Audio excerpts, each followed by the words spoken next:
और आपका जो NAV है, net asset value of the index है, वो 4% से इंक्रीज करती है। तो इसका मतलब है ट्रैकिंग डिफरेंस जो है वो 1% होता है।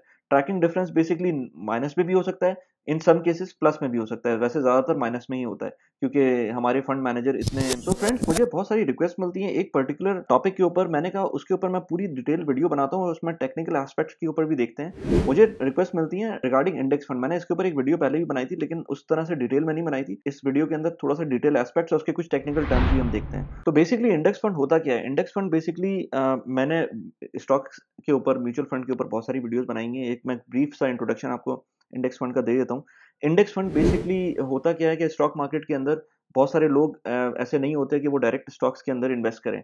तो वो चाहते हैं कि हम मिमिक करें जो स्टॉक मार्केट के अंदर हो रहा है। फर्स्ट करें स्टॉक मार्केट, आज कोई कहता है ना स्टॉक मार्केट लेट्स से 5% बढ़ गई, तो मैं चाहता हूँ कि मैं 5% मैं भी बढ़ जाऊँ। अगर 5% वो गिर गई तो मेरा पोर्टफोलियो भी 5% नीचे गिर जाएगा। तो बेसिकली इंडेक्स फंड होता क्या है कि चाहे वो पाकिस्तान में हो, चाहे वो यूएस के अंदर हो, जिस भी कंट्री के इंडेक्स को आप मिमिक करेंगे। मिमिक का मतलब ये है कि जिस भी कंट्री के इंडेक्स को आप फॉलो करना चाहेंगे, वो उसको फॉलो करवाएगा आपको।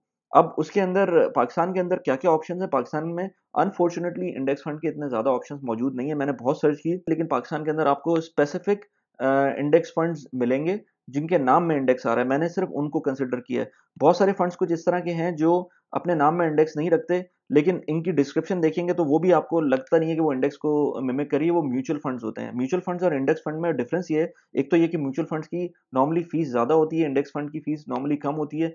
और दूसरा ये कि इंडेक्स फंड के अंदर आपको जो स्टॉक मार्केट का जो इंडेक्स है, जो फॉलोइंग है, वो उससे क्लोज होती है। जबकि म्यूचुअल फंड के अंदर होता क्या है कि वो कोशिश ये होती है फंड मैनेजर की कि वो इंडेक्स से एक्सीड कर सके अपने रिटर्न्स, जो कि नॉर्मली हर दफ़ा नहीं हो पाता। मैंने पाकिस्तान के इतने म्यूचुअल फंड देखे हैं, बहुत सारे फंड्स ऑलमोस्ट इंडेक्स को ट्रैक कर रहे होते हैं, या इंडेक्स से थोड़ा ऊपर जा रहे होते हैं, या थोड़ा नीचे भी जा रहे होते हैं। सो अगर हम इंडेक्स फंड की पाकिस्तान के अंदर बात करें, तो पाकिस्तान के अंदर एज़ आई सेड के 2 या 3 इंडेक्स फंड मुझे नज़र आए। इनफैक्ट 2 ही नज़र आए। एक एकेडी का जो इंडेक्स फंड है, अगर आपको कोई और इंडेक्स फंड पता है तो मुझे ज़रूर बताइएगा, क्योंकि इंडेक्स फंड के नाम से कोई और इंडेक्स फंड मुझे नज़र नहीं आया। इसके अंदर डिफरेंट किस्म के नाम होते हैं, जो कि ज़रूरी नहीं कि वो इंडेक्स फंड हो, वो म्यूचुअल फंड हो सकते हैं। एक है एकेडी का इंडेक्स ट्रैकर और दूसरा है मीज़ान का इंडेक्स ट्रैकर। अब एकेडी के जो इंडेक्स ट्रैकर फंड है, वो केएसई 100 इंडेक्स को ट्रैक कर रहा है, और जो मीज़ान का इंडेक्स ट्रैकर है, वो जो मीज़ान का 30 केएमआई 30 इंडेक्स है, उसको ट्रैक कर रहा है। अब ये इंडेक्स केएसई 100 इंडेक्स मैंने पहले और वीडियोज़ में बताया हुआ है कि बेसिकली जो टॉप 100 कंपनीज़ हैं कराची स्टॉक एक्सचेंज की, ये उनको ट्रैक कर रहा होता है। और जो केएमआई 30 इंडेक्स है, जो मीज़ान का ट्रैकर है, वो बेसिकली जो इस्लामिक शरिया कंप्लायंट कंपनीज़ है, टॉप 30, वो उनको ट्रैक कर रहा होता है। तो बेसिकली पॉइंट ये है कि अगर केसी 100 इंडेक्स 1 साल के अंदर आपको 10% का रिटर्न दे रहा है, तो एकेडी का जो इंडेक्स ट्रैकर फंड है, वो भी अराउंड 10% का रिजल्ट देना चाहिए। इसी तरह मीज़ान का भी जो इंडेक्स फंड है, उसको भी जितना भी केएमआई 30 इंडेक्स ने जो रिटर्न दिए, चाहे वो नेगेटिव हो, चाहे पॉजिटिव हो, वो उसी हिसाब से होना चाहिए। पहले हम कुछ टेक्निकल बात कर लें। इसके अंदर 1-2 टर्म्स यूज़ होती हैं, जो कि मैंने थोड़ा-सा देखा तो मुझे पता चला कि यार ये टर्म्स बहुत इम्पोर्टेंट है, जो कि हम लोग नेग्लेक्ट कर रहे हैं, और मुझे फंड मैनेजर रिपोर्ट के अंदर कहीं नज़र भी नहीं आई है। वो ये है कि 2 इम्पोर्टेंट टर्म्स हैं, ट्रैकिंग डिफरेंस और ट्रैकिंग एरर। अब ट्रैकिंग डिफरेंस क्या होता है? ट्रैकिंग डिफरेंस ये होता है कि इंडेक्स लेट्स से इंडेक्स 1 महीने के अंदर 5% इंक्रीज़ करता है। तो आपका इंडेक्स फंड है, वो भी 5% के अगर डिफरेंस उसका 5% ही आता है, अगर फ उस वो भी उसका इंक्रीमेंट भी 5% है, तो वो बेसिकली आपका जो जो जो ट्रैकिंग डिफरेंस है, वो 0 हो जाता है। लेकिन अगर फर्ज़ करें आपका इंडेक्स 5% इंक्रीज़ करता है, और आपका जो जो एनएवी है, net asset value of the index है, वो 4% से इंक्रीज़ करती है। तो इसका मतलब है ट्रैकिंग डिफरेंस जो है वो 1% होता है। ट्रैकिंग डिफरेंस बेसिकली माइनस में भी हो सकता है, इन सम केसेस प्लस में भी हो सकता है। वैसे ज़्यादातर माइनस में ही होता है, क्योंकि हमारे फंड मैनेजर इतने एफिशिएंट नहीं है कि उसको वो पॉजिटिव कर सकें। लेकिन एटलीस्ट नेगेटिव में भी अगर कम नेगेटिव होगा ना, तो वो अच्छा है। अभी मैं ये भी बात करता हूँ कि हमारे ये डिफरेंसेस ज़्यादातर नेगेटिव में क्यों होते हैं, हम उसके बारे में बिल्कुल एंड में बात करेंगे वीडियो के। दूसरा पॉइंट ये है कि ट्रैकिंग एरर। अच्छा, before we go on to the next point, आप एक न्यूज़लेटर है उसको सब्सक्राइब कर लें, लिंक उसका डिस्क्रिप्शन में मिल जाएगा आपको। उसके अंदर मैं एवरी वीक न्यूज़लेटर निकालता हूँ, उसके अंदर मैं बात करता हूँ डिफरेंट फाइनेंशियल प्लानिंग के एस्पेक्ट के ऊपर। उस न्यूज़लेटर को सब्सक्राइब कर लें, इस चैनल को भी सब्सक्राइब कर लें। नेक्स्ट पॉइंट पे चलते हैं। देखिए, ट्रैकिंग डिफरेंस तो हो सकता है ना, क्योंकि अगर फर्ज करें एक फंड ने आज 5% का रिटर्न दिया, तो और इंडेक्स ने लेट से 6% का रिटर्न दिया, नेक्स्ट मंथ के अंदर उसका बेंचमार्क जो है फंड का बेंचमार्क होगा वो वही बन जाएगा। तो इसलिए हो सकता है वो आपका रिटर्न उसके हिसाब से ही बन रहा हो। तो ट्रैकिंग डिफरेंस तो अपनी जगह पर हो सकता है। ट्रैकिंग एरर जो है वो क्या होता है? अब ट्रैकिंग एरर के अंदर वेरिएबिलिटी इंपॉर्टेंट होती है कि आपका जो डिफरेंस होता है, लेट से हम अगर पूरे साल की बात करें, मैं अभी आपको ये एग्जांपल मैं बताऊंगा, लेकिन अगर हम लेट से पूरे साल को ले लेते हैं एक, और उसके अंदर मंथ टू मंथ हम उसके अंदर देखते हैं कि ट्रैकिंग डिफरेंस क्या आ रहा है, हम वो ट्रैकिंग डिफरेंस को उसका स्टैंडर्ड डेविएशन निकालते हैं। ये थोड़ी सी टेक्निकल टर्म है, मैं इसके अंदर ज़्यादा डिटेल में नहीं जाता वरना शायद ये वीडियो डिफिकल्ट हो जाए आप लोगों को समझना, लेकिन मैं बात करूंगा कि डिफरेंस कितना आता है। तो अगर फर्ज करें आपका डिफरेंस हर महीने 1%, 1.5%, 0.5% या इस तरह का डिफरेंस आ रहा है, ट्रैकिंग डिफरेंस आ रहा है आपका, तो उसका जो ट्रैकिंग एरर है वो आपको बताएगा कि ये इसके एवरी मंथ का जो लेट से 12 महीने का हमने जो डिफरेंस लिया है उसके अंदर वेरिएबिलिटी कितनी आ रही है। उसके अंदर लेट से ऐसा तो नहीं है कि कभी वो 12% का डिफरेंस दे रहा है और कभी 1% का डिफरेंस दे रहा है, और इस तरह कितनी दफा हो रहा है, और जो एक 12 महीने के अंदर हम देख रहे हैं, ये जो डिफरेंसेस आ रहे हैं, ये एक वैल्यू इसके अंदर कितनी आ रही है। नॉर्मली ट्रैकिंग एरर जो है ना कहते हैं लेस देन 1% होना चाहिए, और जितना कम हो उतना होना चाहिए। वैसे तो मैंने कुछ इंडियन इंडेक्स ट्रैकर फंड देखें, वो 0.5 और 0.2 और 0.3 की बात करते हैं, जबकि हमारे यहाँ ऐसा नहीं है, हमारे यहाँ ज़्यादा होता है ट्रैकिंग एरर। तो अब मैं आपको लेके जाता हूँ इसकी फंड मैनेजर रिपोर्ट के ऊपर। ये फंड मैनेजर रिपोर्ट आपको आराम से इनकी वेबसाइट पे मिल जाएंगी, एकेडी की वेबसाइट पे एकेडी की मिल जाएंगी, मीज़ान ग्रुप के ऊपर मीज़ान की मिल जाएंगी। ये एवरी मंथ ऑलमोस्ट अपडेट कर रहे होते हैं, तो हम इन दोनों की रिपोर्ट्स अभी देखते हैं। तो इंडेक्स ट्रैकर फंड जो अभी एकेडी का है, मैं उसको अगर देखूँ, तो उसके अंदर बाय द वे मैंने इसको इनकी वैल्यूज़ को एक्सेल के अंदर भी डाल दिया है, ताकि मैं आपको उसमें भी दिखा सकूं। लेकिन अब अगर अगर हम इसको देखें 2017 के अंदर, केसी 100 इंडेक्स का जो रिटर्न था वो 23% था, एकेडी का जो रिटर्न था वो 20% था, कोई 2% के करीब इसका डिफरेंस है। अब 18 में देखें तो 18 के अंदर स्टॉक मार्केट नेगेटिव में गई थी और यहाँ पर 9.99% नेगेटिव में थी, और एकेडी का जो ट्रेंड जो जो फंड है वो 11% नेगेटिव, 11.85 नेगेटिव में था। इसी तरह 19 में आ जाए तो 19 के अंदर 19.1% था केसी 100 इंडेक्स का नेगेटिव रिटर्न, और एकेडी का जो रिटर्न था वो 20.01% नेगेटिव रिटर्न था। इसी तरह अगर केसी 100 इंडेक्स के अंदर आ जाएं आप 2020 के अंदर, तो 1%, 1.5% इसका पॉजिटिव था रिटर्न, उसका माइनस पॉइंट 19 रिटर्न था एकेडी इंडेक्स ट्रैकर फंड का। 2021 में एज यू नो के स्टॉक मार्केट ऊपर गई थी, तो उस टाइम पर कोविड के बाद हमारा जो रिटर्न आ रहा था इंडेक्स ट्रैकर फंड का वो आ रहा है 34.58, और जो केसी 100 इंडेक्स का उसका रिटर्न है 37.58। अब आप इसमें देखें कि आपको हमेशा इंडेक्स ट्रैकर फंड जो है वो थोड़ा सा कम रिटर्न दे रहा है, थोड़ा सा क्या, कभी कभी तो 2% के कम का डिफरेंस भी आ रहा होता है। ये डिफरेंस है बाय द वे। अभी हम ट्रैकिंग एरर के ऊपर नहीं गए, ट्रैकिंग एरर के ऊपर हम एक्सेल शीट के ऊपर जाएंगे, क्योंकि यहाँ पर ट्रैकिंग एरर नहीं शो करते। वही मैंने बताया ना, ट्रैकिंग एरर की वैल्यूज यूएस के स्टॉक्स में मैंने देखी, यूएस के फंड्स के अंदर देखी मैंने, इंडिया के फंड्स के अंदर देखी, वहां पर ये चीज म्यूचुअल फंड की रिपोर्ट के अंदर होती है। यहाँ पर पाकिस्तान के अंदर हमें नहीं मिलती, तो हमें खुद निकालनी पड़ेगी। अच्छा, अब इसके बाद अगर हम आ जाएं फंड मैनेजर रिपोर्ट मीज़ान फंड की, मीज़ान फंड के अंदर अगर हम इंडेक्स फंड देखें तो अगेन इसकी रिपोर्ट काफ़ी डिटेल्ड होती है। यहाँ पर इनफैक्ट इन्होंने ये भी दिया हुआ है कि किस तरह से ये ट्रैक कर रहा है। 2012 से इनका रिपोर्टेड है ये, और अंटिल 2021, तो इसके अंदर आप देख सकते हैं कि बेंचमार्क थोड़ा सा ऊपर है, और केएमआई इंडेक्स जो है, जो केएमआईएफ इंडेक्स है, जो इनका अपना फंड है, वो थोड़ा सा नीचे इसने परफॉर्म किया है। अगर हम बात करें इसकी over the period of late से सिंस 2014 टिल 21, यहाँ पर इसके अंदर लेट से 2014 के अंदर जब केएमआईएफ जो फंड है इसने ऑलमोस्ट 26.5% रिटर्न दिया था, बेंचमार्क जो केएमआई 30 इंडेक्स था उसने ऑलमोस्ट 30% रिटर्न दिया था, तो तकरीबन 4% का डिफरेंस आ रहा है, 3.5-4% का। 2015 के अंदर 17% का फंड ने दिया है रिटर्न, और 20% दिया है बेंचमार्क ने, तो अगेन 3% का डिफरेंस आ रहा है। इसी तरह 2016 के अंदर 13% और 15%, तो तकरीबन 2% का रिटर्न का डिफरेंस आ रहा है, और 17 के अंदर 15.9 एंड 18.8, एंड देन 18 के अंदर अगेन जैसे मैंने उसमें भी दिखाया था आपको एकेडी के फंड के अंदर, कि इसके अंदर भी आपको जो डिफरेंस आ रहा है वो -11.2% आ रहा है के के अंदर, और -9.6 है बेंचमार्क के अंदर, तो अगेन इसमें भी 2% का डिफरेंस है। 2019 के अंदर 25% का डिफरेंस है के के अंदर, और बेंचमार्क का डिफरेंस है जो जो रिटर्न नेगेटिव में रिटर्न है वो 23.8 है। 2020 के अंदर जो बेंचमार्क रिटर्न्स थे वो माइनस 1.62 थे, और जो KMIF के फंड के जो रिटर्न है वो 0.88% है। इसके बाद जो अगेन जब स्टॉक मार्केट ऊपर जाती है तो बेंचमार्क ने ऑलमोस्ट 40% का रिटर्न दिया, और यहाँ पर 36% का मिल रहा है फंड ने जो रिटर्न दिया तकरीबन 3.5% का इसका एवरेज डिफरेंस आ रहा है। अच्छा, ये तो आपका हो गया कि फंड रिपोर्ट के अंदर किस तरह से ना, अब इसको एक्सेल में लेकर जाते हैं। एक्सेल के अंदर मैंने यहाँ पर उसको ऑलरेडी डेटा फिल किया हुआ है। अब ये देखें, ये पहले टैब के अंदर मैं KMIF जो जो मीज़ान का फंड है उसको मैंने लिखा है। अब यहाँ पर मैंने इस कॉलम के अंदर फंड्स के रिटर्न लिख दिए हैं, ठीक है ना? ये मैंने फंड्स के रिटर्न लिखे हैं मैं, जैसे आप देख सकते हैं यहाँ पर लेट्स से 19 का रिटर्न मैं देखूँ तो -23.8 है, यहाँ पर -23.8 है। इसी तरह फंड का रिटर्न यहाँ पर -25 है, तो -25 यहाँ पर लिखा हुआ है। तो मैंने ये फंड के रिटर्न और बेंचमार्क रिटर्न ये मैंने हर साल का लिख दिया है। इसका डिफरेंस भी मैंने लगा दिया है यहाँ पर, ये डिफरेंस है इसका, राइट? ये काम मैंने ऑलरेडी किया हुआ है ताकि आप लोगों को मैं जल्दी दिखा सकूं। ये मैंने इसका डिफरेंस निकाल लिया, ये बेंचमार्क माइनस फंड के रिटर्न है। तो यहाँ पर ज़्यादातर ये माइनस, इनफैक्ट हर जगह माइनस में ही होगा, ये हर जगह ही माइनस में होगा। बहुत कम इंस्टेंसेस होते हैं जहाँ ये पॉजिटिव में हो सके। उसकी बात अगेन मैंने कहा ना, मैं इसके एंड में करता हूँ इसको, कि किस तरह से इंडेक्स के जो फंड्स होते हैं वो ज़्यादातर नेगेटिव में होते हैं। इनके जो डिफरेंसेस होते हैं बहुत कम पॉइंट पर पॉजिटिव हो सकते हैं। उसका क्या रीज़न हो सकता है वो भी बताता हूँ।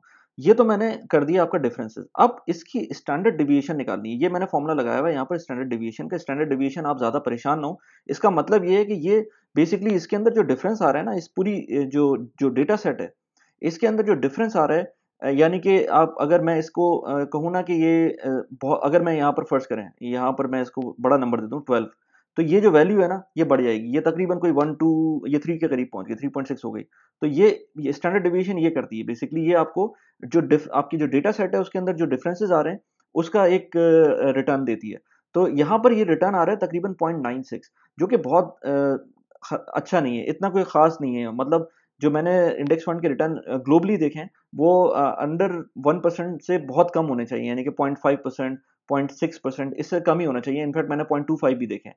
तो सबसे पहली बात तो ये इसमें थोड़ा सा ज़्यादा है, लेकिन हमारे पास कोई ऑप्शन है नहीं, तो हमारे पास कुछ ना होने से तो कुछ बेहतर है, तो ये इतना बुरा ऑप्शन भी नहीं है, ठीक है ना? ये हो गया म्यूचुअल फंड फ्रॉम मीज़ान। अब हम आते हैं AKD के ऊपर।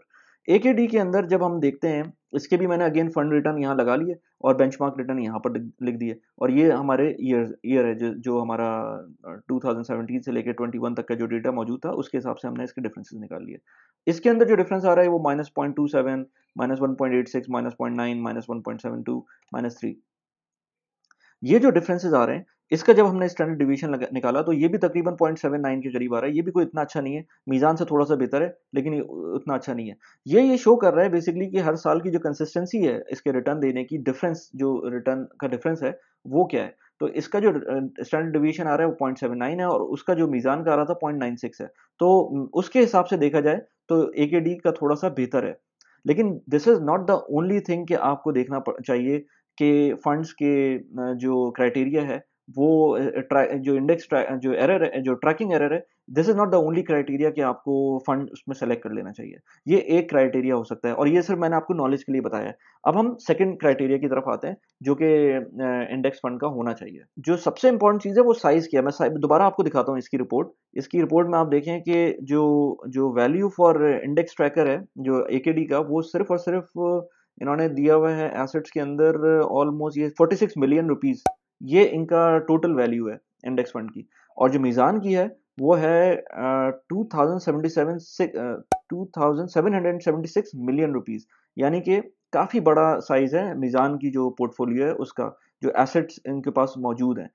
तो ये सेकंड इंपॉर्टेंट क्राइटेरिया है आपका जो इंडेक्स फंड है वो सेलेक्ट करने का। उसका क्या रीज़न है? एक तो ये कि ऑफ कोर्स इसकी क्रेडिबिलिटी है। जब ज़्यादा पैसे हैं तो ज़्यादा क्रेडिबिलिटी है, ज़्यादा लोग इस पे रिलाय करते हैं, तो ये थोड़ा-सा एक फैक्टर आ जाता है आपको इसको सेलेक्ट करने में। लेकिन जो दूसरा इंपॉर्टेंट चीज़ है कि क्यों इसको सेलेक्ट करना चाहिए, वो हमारा लास्ट पार्ट जो मैंने आपको कहा था ना कि मैं आपको बताऊँगा कि किस तरह से आपका जो क्या-क्या चीज़ें हैं जो ट्रैकिंग एरर में जो इंड्यूस करती हैं ट्रैकिंग एरर, वो उसके अंदर उसका एक आंसर है। तो जैसे मैंने आपको बताया पहले, तो दो जो रीजंस हैं, एक तो ट्रैकिंग एरर, ये मैंने आपको नॉलेज के लिए बताया, पाकिस्तान के अंदर ट्रैकिंग एरर नहीं देखते, आई डोंट नो व्हाई, लेकिन इनको डिस्प्ले करना चाहिए अपनी वेबसाइट्स के ऊपर, हर जो इंडेक्स फंड है उसका ट्रैकिंग एरर, और ज़्यादा इंडेक्स फंड्स होने चाहिए, पाकिस्तान में बहुत कम है इंडेक्स फंड्स। दूसरा ये कि जो एएमसीज की जो होल्डिंग है वो इंपॉर्टेंट है, जिसके अंदर मीज़ान जाहिर सी बात है आउट क्लास करती है एकेडी को, क्योंकि मीज़ान के पास बहुत बड़ा फंड है, बहुत ज़्यादा अमाउंट में उसका जो एएमसी है वो उसको डील कर रही है। अब बात करते हैं जो ट्रैकिंग एरर हाई क्यों होता है। ट्रैकिंग एरर हाई इसलिए होता है कि एक तो जो सबसे बड़ा रीज़न होता है वो ये है कि एक्सपेंस कितना है फंड का, यानी कि अगर 1% 2% अगर एक्सपेंस बन जाता है तो ये वैसे तो ज़्यादा नहीं लगता, लेकिन क्योंकि ये एक बहुत बड़ी अमाउंट बन जाती है इवेंचुअली, तो ये एक बड़ा चंक लेती है आपका, उसके अंदर से जो आपका जो डिफरेंस आ रहा होता है। फर्ज करें जो इंडेक्स फंड का आपका रिटर्न है वो 5% है, लेकिन उसका जो फंड की जो एक्सपेंस रेशियो है वही ज़्यादा है, वो 1% के करीब है, तो आपका अच्छा खासा अमाउंट तो उसको उसको फंड करने में, उसको उसकी मैनेजमेंट के अंदर निकल जाएगा, तो वो एक पार्ट हो जाता है जो इंडेक्स फंड के अंदर आपका आपकी जो डिफरेंस आएगा वो उसकी वजह से आएगा। तो ये पहला हो गया एक्सपेंस ऑफ द फंड। दूसरा है कि बाइंग और सेलिंग, जो स्टॉक्स की बाइंग एंड सेलिंग होती है उसका जो जो कॉस्ट आती है, क्योंकि देखें अब हम भी अगर बाइंग सेलिंग करते हैं तो 0.1% उसकी कोई कोई ना कोई कॉस्ट होती है, जब भी नॉर्मल बंदा एक स्टॉक्स के अंदर ब्रोकर के थ्रू बाइंग एंड सेलिंग करता है। तो इसी तरह जब भी जो खुद एएमसी इंडेक्स फंड जब भी बाइंग एंड सेलिंग किसी भी स्टॉक को करेगा तो उसको भी एक कॉस्ट आएगी, इनकर करेगी, वो कॉस्ट ऑफ कोर्स आपको बियर करनी पड़ेगी, तो उसकी वजह से एक थोड़ा छोटा सा एक अमाउंट जो है ना वो ज़ाया होता है। अच्छा, वो करना क्यों पड़ता है? वो इसलिए करना पड़ता है, ज़ाहिर सी बात है, जब आपका इंडेक्स फ्लक्चुएट करता है, ऊपर जाता है, नीचे आता है, उसमें से कुछ कंपनीज निकलती हैं नीचे से, कुछ ऐड होती हैं, तो वो ज़ाहिर सी बात है उनको रीबैलेंस करने के लिए बाइंग एंड सेलिंग स्टॉक्स की कॉन्स्टेंटली करनी पड़ती है। उसके बाद जो इम्पोर्टेंट बात ये है कि आपका जो लेट्स से जब छोटा फंड होता है, जैसे एकेडी की एग्जांपल लेते हैं, जब उसके पास अमाउंट ही कम है, लेट्स से उसके पास फर्ज करें किसी भी अमाउंट, किसी भी एक फंड है उसके पास जो है ना 10 करोड़ रुपए पड़े हुए हैं, सिर्फ 10 करोड़ रुपए हैं, एकेडी की बात नहीं कर रहा मैं, वैसी बात कर रहा हूँ, किसी एक फंड के पास 10 करोड़ रुपए हैं। अगर कोई एक इन्वेस्टर आकर बोलता है कि मुझे जो है ना मेरी रिडम्पशन करनी है, मुझको लेट्स से मुझे मेरे जो 10 लाख रुपए हैं वो निकालने हैं, जब वो 10 लाख रुपए निकलेंगे ना तो उसकी उसके उसका उसका इम्पैक्ट पड़ेगा उसके ऊपर। उसके पास एक तो इनके पास एक मैं नेक्स्ट पॉइंट में बताता हूँ कि लिक्विडिटी भी होती है, बल्कि लिक्विडिटी को पहले डिस्कस करते हैं। लिक्विडिटी उनके पास लाजमी होनी चाहिए, जैसे इंडेक्स फंड हमेशा 5%, बिटवीन 5 to 10% इनके पास लिक्विड एसेट्स होते हैं, चाहे वो डेट के अंदर हो, चाहे वो डेट फंड के अंदर हो, चाहे वो कैश मौजूद हो, क्योंकि कभी भी आपके पास रिडेम्पशन की रिक्वेस्ट आ सकती है। जैसे मैं हूँ, अगर मैं चाह रहा हूँ कि मुझे फ़ौरन पैसे चाहिए, चाहे नुकसान में चाहिए, लेकिन मुझे पैसे चाहिए, अगर मुझे पैसे चाहिए तो मैं इंडेक्स फंड को बोलूँगा कि मुझे आप रिडेम्पशन कर दें। जब रिडेम्पशन अगर उनका मार्केट में पैसे पड़े होंगे तो फ़ौरन तो नहीं दे पाएँगे, तो उनके पास कुछ कैश लिक्विडिटी होनी चाहिए हर वक़्त। तो उसके लिए उनके पास जब रिडेम्पशन रिक्वेस्ट आती है तो वो पैसे दे देते हैं, और उसके लिए कुछ कैश पोर्शन उनका रहता है, तो वो हर वक़्त इंडेक्स के अंदर मौजूद नहीं होते। यही वजह है कि उसके अंदर कभी पॉज़िटिव भी हो सकता है और कभी नेगेटिव भी हो सकता है आपके रिटर्न्स। क्योंकि अगर आप बुरे टाइम पे आप अगर कैश मौजूद है तो वो तो अच्छा है आपके लिए ना, लेकिन अच्छे टाइम के ऊपर कैश में मौजूद थे और आपने इन्वेस्ट नहीं किए हुए थे पैसे, तो वो मार्केट ऊपर चली गई और आपके पास कैश मौजूद है 5% का लेट्स से, तो उसके अंदर आपके पास नुकसान होगा, इंडेक्स फंड को नुकसान होगा। अब आते हैं फोर्थ पॉइंट के ऊपर। फोर्थ पॉइंट है इंपॉर्टेंट पॉइंट, वो ये कि फंड कैश फ्लो के लिए भी तो इंपॉर्टेंट है ना, क्योंकि अगर कोई बंदा आता है वो अगर पैसे देता है 10 लाख रुपए, अगर 5 करोड़ का आपका जो एएमसी का या 10 करोड़ का जो फंड है, उसके अंदर अगर वो बंदा आके 10 लाख रुपए अपने वापस लेगा, तो आपका जो सिस्टम होगा वो हिल जाएगा, जब कम पैसे होंगे। तो इसीलिए मैंने कहा ना आपको कि एकेडी के पास कम पैसे हैं, और अगर कोई रिडेम्पशन रिक्वेस्ट ज़्यादा आ जाती है तो उनका पूरा सेटअप चेंज हो जाता है। उसके अंदर उनको हो सकता है खराब प्राइस के ऊपर स्टॉक्स बेचने पड़ जाएँ, या कोई ऐसी आपको अपने पैसे वहाँ से निकालने पड़ जाएँ जहाँ पर आपने इन्वेस्ट किए हुए हैं, लेट्स से किसी गवर्नमेंट सिक्योरिटी में इन्वेस्ट किए हुए हैं, उधर से पैसे निकालने पड़ जाएँ। तो इस तरह के पॉइंट्स के ऊपर जो कम जिसका एक्सपोज़र कम होता है, जिसके पास फंड्स कम होते हैं, उसमें प्रॉब्लम होती है। तो as I said, index fund के अंदर थोड़ा-सा प्रॉब्लम ये है पाकिस्तान के अंदर कि कम इंस्ट्रूमेंट्स हैं। मैंने जैसे बताया, मुझे तो 2 ही पता हैं, अगर आपको इसके अलावा कोई पता है तो मुझे ज़रूर बताएँ।